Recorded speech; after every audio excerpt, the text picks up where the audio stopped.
Morning. How are you? How many of you are enjoying the weather this morning compared to yesterday? Oh my goodness. My wife and I rescue dogs, and none of them would go outside yesterday. It's like, you need to poop. You need to go outside. So we had to pull rank and get them out.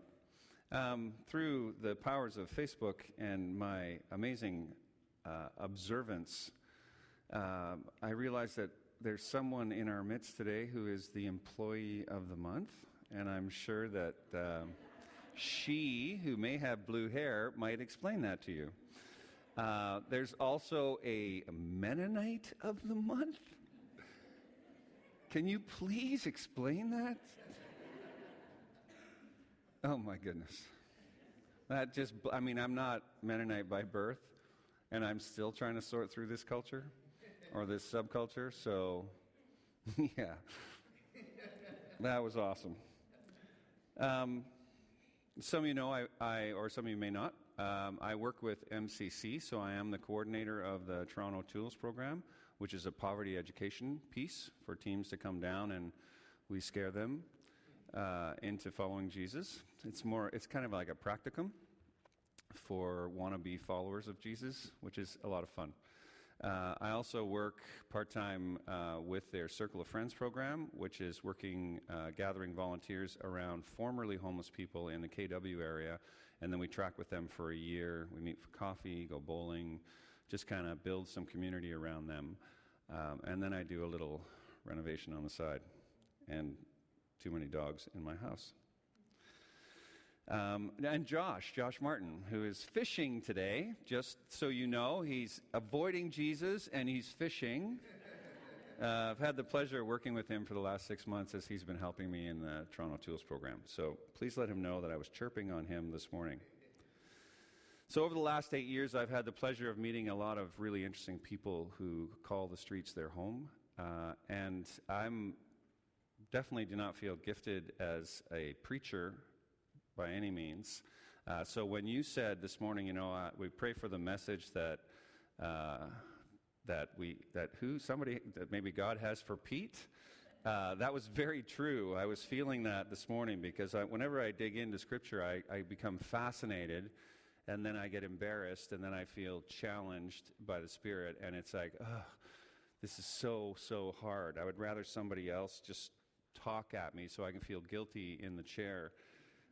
But I had to do this on my own. So I'm going to share a little bit of that journey with me through these unique statements that Jesus made right at the beginning of his, and then I'm going to share some stories where it starts to hit with my life, and maybe you'll be able to relate. I'm sure that we have all pondered the Beatitudes, and then perhaps moved on. Perhaps we have them on a plaque in the hallway that lists the Beatitudes as maybe a way to live our lives. I know that I've seen them on flannel in old churches. Perhaps they are simply rules for life, platitudes on how to live, but that's not what I see there. This is Jesus. This is upside down, bottom-up Jesus. This is the troublemaker. This is dangerous, loving Jesus. The one who asked me to let go of the easy path and to sacrifice my comfort zones and our comfort zones once again for something deeper, something richer, something more profound. I believe that perhaps these statements on the mountain were more laser-focused on his culture and specifically on the condition of them as human beings and maybe on us. I believe that these statements are devastating to Jesus' culture at the time and continue to be even now unless we simply hang them on the wall and ignore them. This was not what the culture was expecting. It was not a list of holy traits that they were used to, but a series of detonations that truly challenged their worldview and perspective. As usual, I think Jesus loved to work in the uncomfortable space between human nature and holiness. Always the unexpected from this Hebrew. his first statement, "Blessed are the poor in spirit, for theirs is the kingdom of God," they probably expected to hear something like, "Blessed are you, for you are children of Abraham," that their position, just their birth, would make them blessed. What Jesus said was, "Blessed are the poor in spirit." They believed in self-righteousness because of who they were, and Jesus says, no, it's actually brokenness. It's broken people. Those who recognize their need for God, the broken people who are spiritual beggars, they inherit the kingdom. And that's who I want to be. I want to go there. I don't want to go there, but I want to go there. He didn't say people of Abraham. He didn't say Jews. He didn't say Pharisees or even good people or moral people. If he was walking in the door here and this was his mountain, he might use terms like, or he wouldn't say it's the Christian people. He's looking at broken people.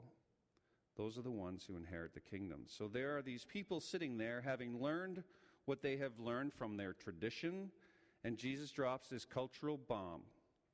And it touches every nerve in the audience. I think every single one of them realized that deep down inside themselves, they actually were poor in spirit. I think if we pause and look deep down, there's stuff. We've all got stuff inside. And though we pretend, though we may be the Mennonite of the month, the reality is we know ourselves and we know our hearts and the brokenness that sits in our souls. Probably some of them were angry. Some of them were confused, and some were freed up to finally admit that they didn't need to pretend anymore. Perhaps every single one of us realizes this too. Once again, Jesus puts people off balance. He turns things upside down and begins to woo people towards the righteousness that's found in him, which is much greater than their own. Basically, Jesus is saying, if you want into this kingdom, you're not going to do this on your own. You're not doing this on your own righteousness or your own merits. You're doing it on mine. Come close. Let me embrace you.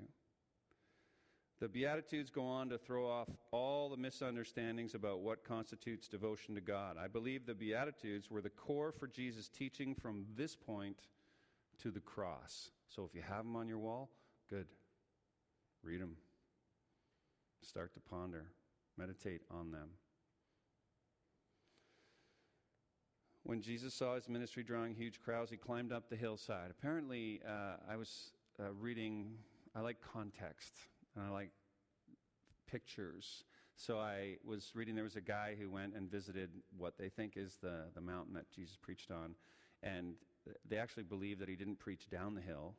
He actually preached up the hill because it was like an amphitheater, and the sound is perfect. So he was a brilliant organizer of outdoor church.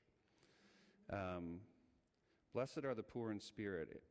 Peterson, Eugene Peterson, anybody know him? Yeah, that Presbyterian guy? Yeah, brilliant. He says, you're blessed when you're at the end of your rope. With less of you, there is more of God.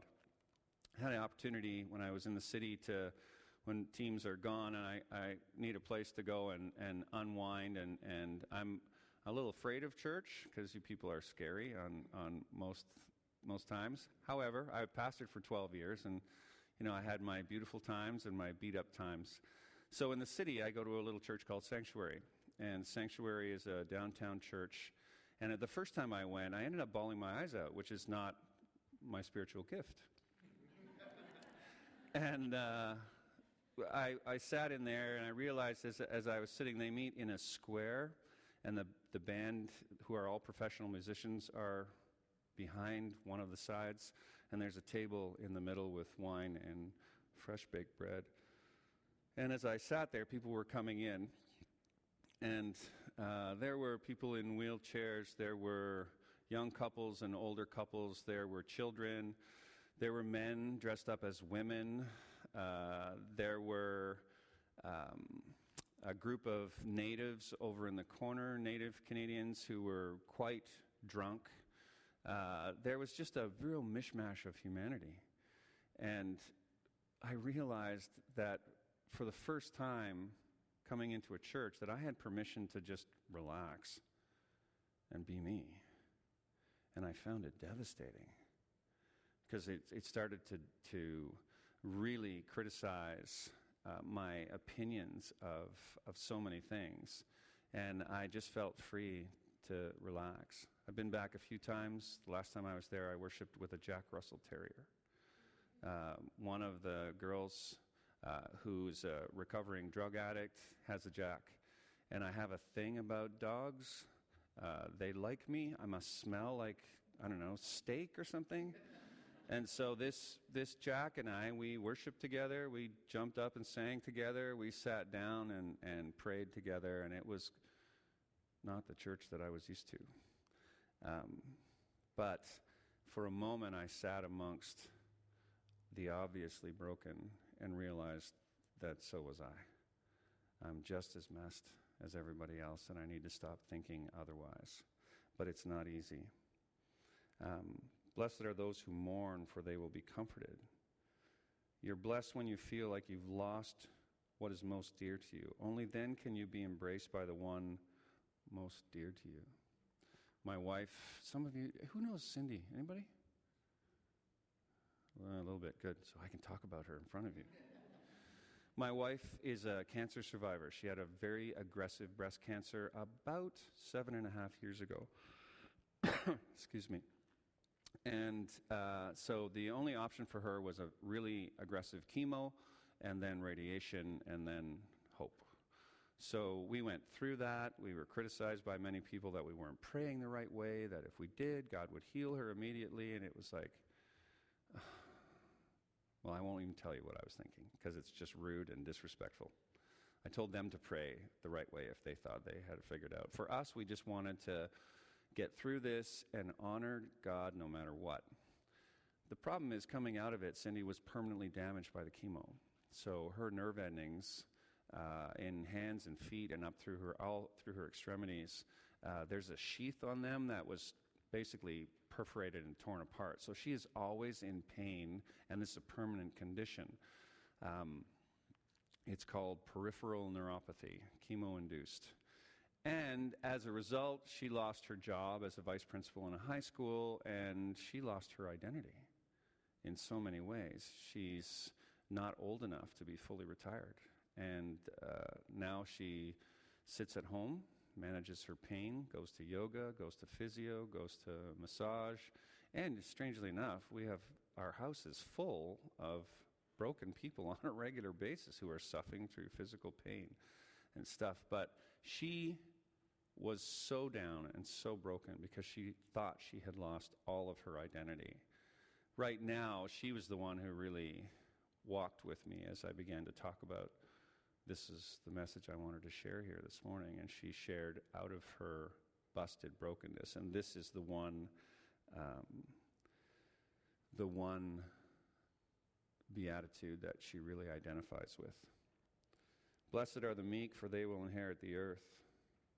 You are blessed when you're content with just who you are, no more, no less. That's the moment you find yourselves proud owners of everything that can be bought.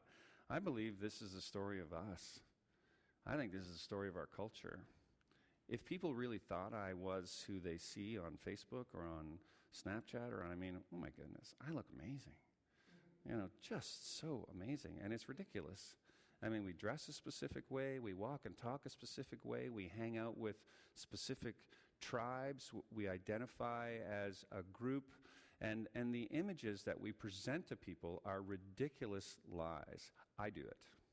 I know I do. It's just, I don't want to come clean. I don't want to be exposed. And I think this one really talks about letting go of the stuff, letting go of the image, letting go of the lies, letting go of being concerned about what people think. I work with youth mostly, so it's pretty funny when the youth are just so, we are independent, we are different than everyone else, and there's 150 of them all wearing the same clothes. And it's like, okay, all of you are different than all of them, but we've lost And maybe that's good. Maybe we'll get to a point where we finally say, okay, we're going to sit this down and we're going to identify it with something different. We're going to identify with Jesus. Blessed are those who hunger and thirst for righteousness, for they will be filled. You're blessed when you've worked up a good appetite for God. He's food and drink and the best meal you'll ever eat. I'm going to let that stand alone. Blessed are the merciful, for they will be shown mercy. You're blessed when you care. At the moment of being caring, you find yourself cared for. There's a woman in Toronto who continually appears in front of me on a regular basis. Her name is Free, and she is a native Canadian drug addict. She is a mess. And in the last 6 months to a year, she's now begun to move through the city, panhandling and begging for money in a wheelchair. And she started to appear at the most inopportune times for us, especially for me, because it's like I got a team, or I'm going somewhere, and there's Free, and Free is she usually pulls herself along with one leg and one hand because the one wheel is broken. It's just a mess.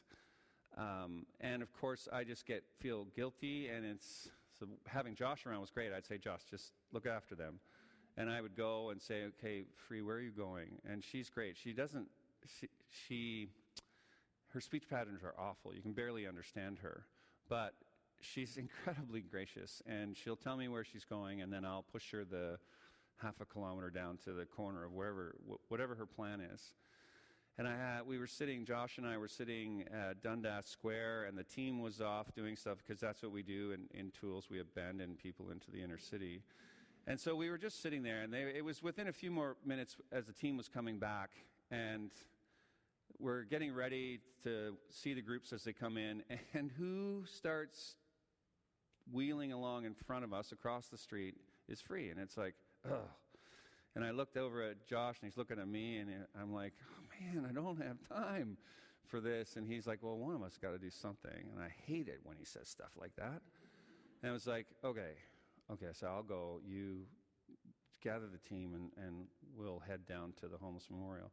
So I go across the street, and Free sees me coming, so she stops, and she has this grin that starts about here, and I mean, it's just amazing. She has no inhibition about expression, and her body is so destroyed by the drugs and that, but there's just this beautiful, beautiful human being in the midst of all of this mess.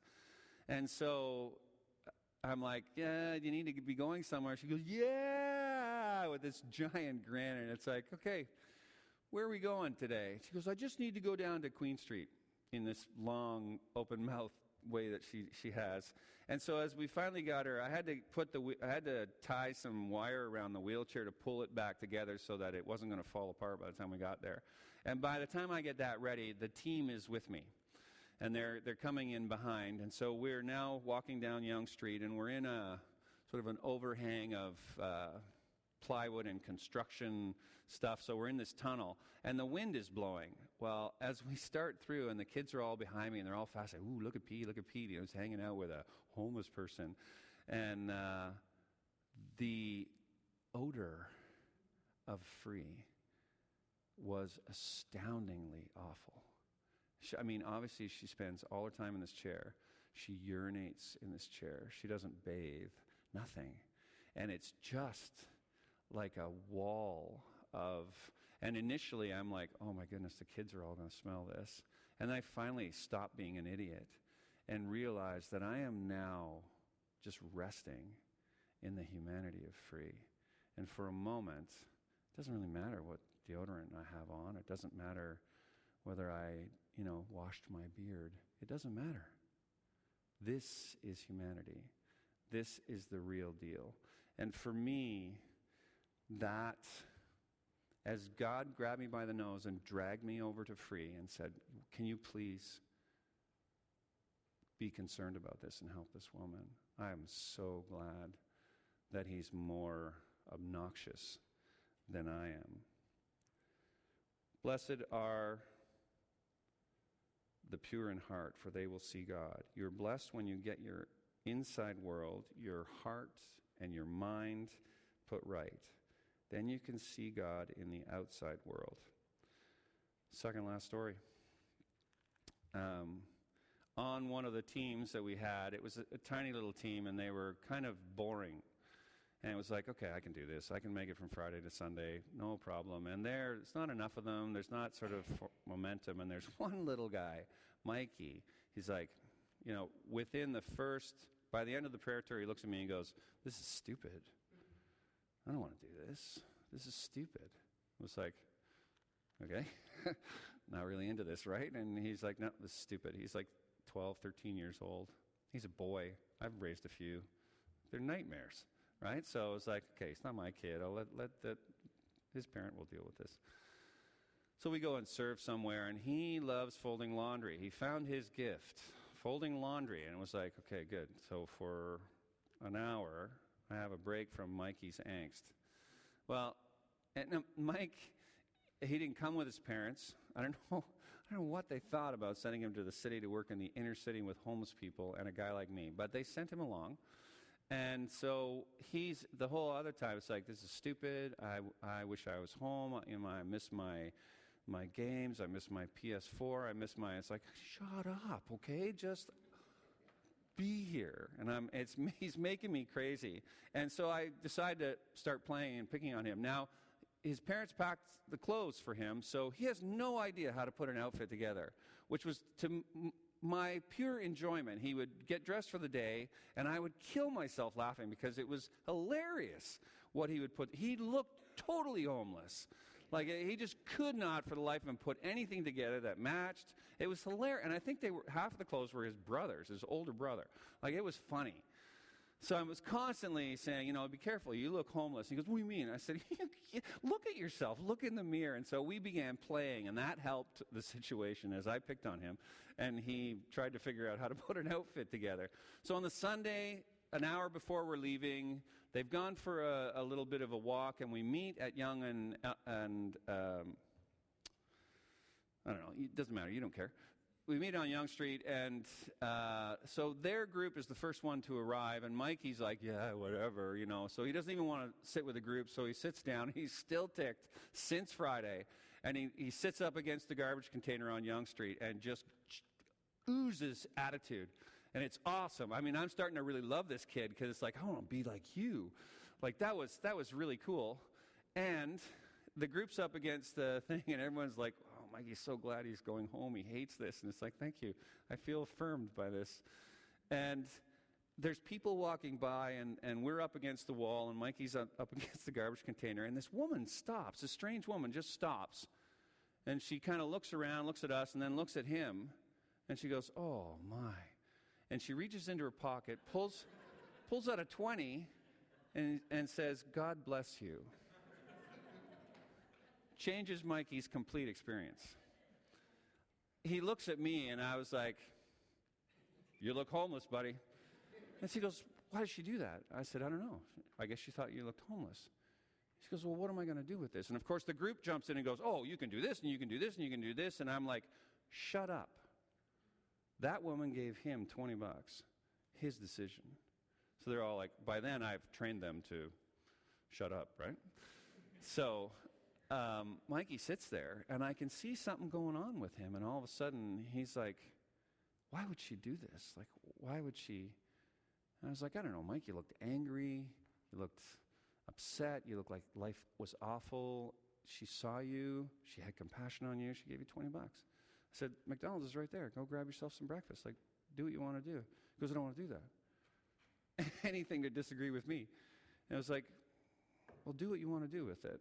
So he sits there, he looks around, and across the street there's a man, obviously really down and out, and he's tweaking. So he's obviously off his drugs, and he's kind of jittery, and he's moving around, and he says, I want to give that guy $20. I was like, okay. Can we pick someone else?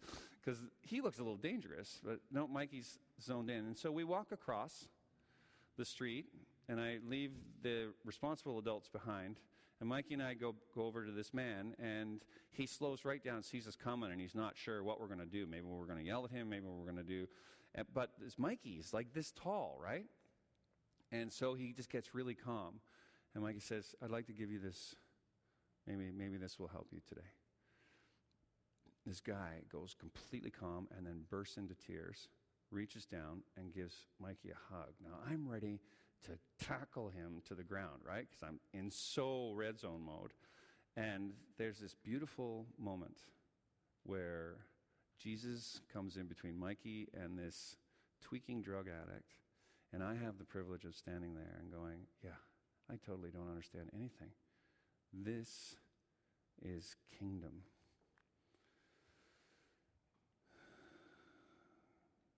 Sometimes when we're on the street, the last one before the summary of all the trouble you're going to get in, blessed are those who are persecuted because of righteousness, for theirs is the kingdom of heaven.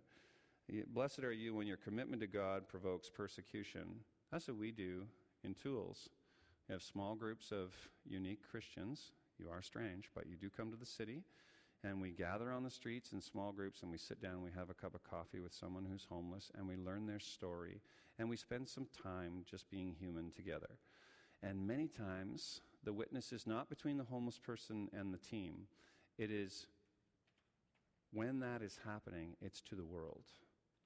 And people walk by and respond in very different ways. Some are really encouraged, not a lot. Some are continuing to do the walk to the other side of the road and walk on by because it's just scary. But there are some that get really angry.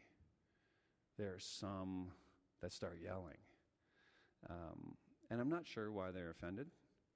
And I think it's kind of cool because I think that Jesus offends me on a regular basis. Every time I start considering his truths, it's like, oh, you stop this.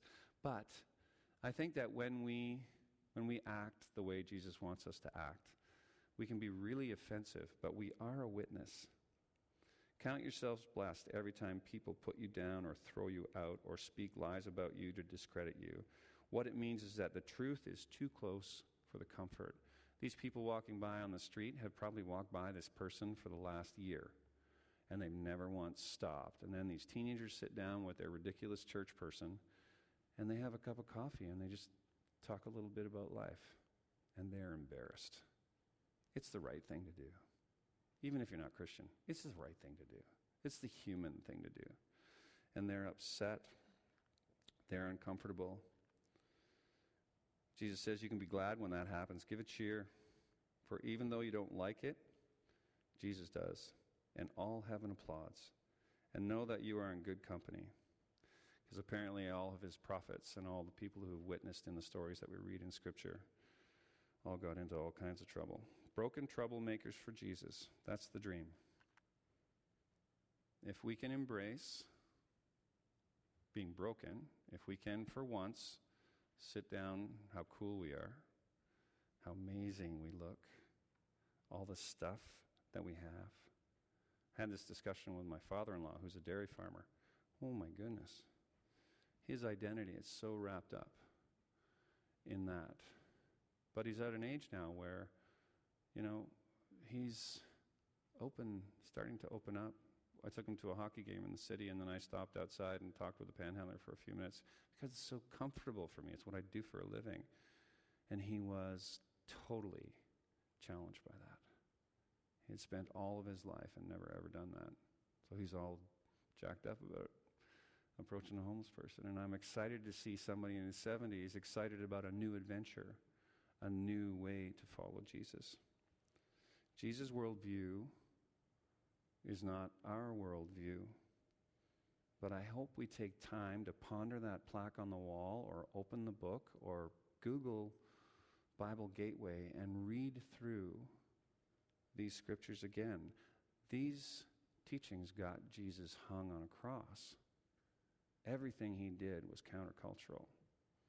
We need to be in the culture and counter to the culture. And I think that's what he's asked us for 2,000 years. A lot of stuff from back then doesn't apply to us today. But a lot of the core of this really, really does. For us today, I believe that the ask is to believe in our deepest soul that we are loved. Amen? You are loved. No matter what, whether you're the Mennonite of the month or whether you have screwed up so royally and you're so embarrassed, it doesn't matter. You are loved by Jesus. For us today, it's not about how we live, what we have, how we are seen by others. It's about being embraced by Jesus. Every song, thank you. It's about being embraced by Jesus, by sitting back and being hugged in that awful place where we are vulnerable and broken and being covered in his grace. That's my dream for us. That's my dream for you. And that's my dream for me too. May we go today in our brokenness knowing that we are blessed by his love. Peace to you.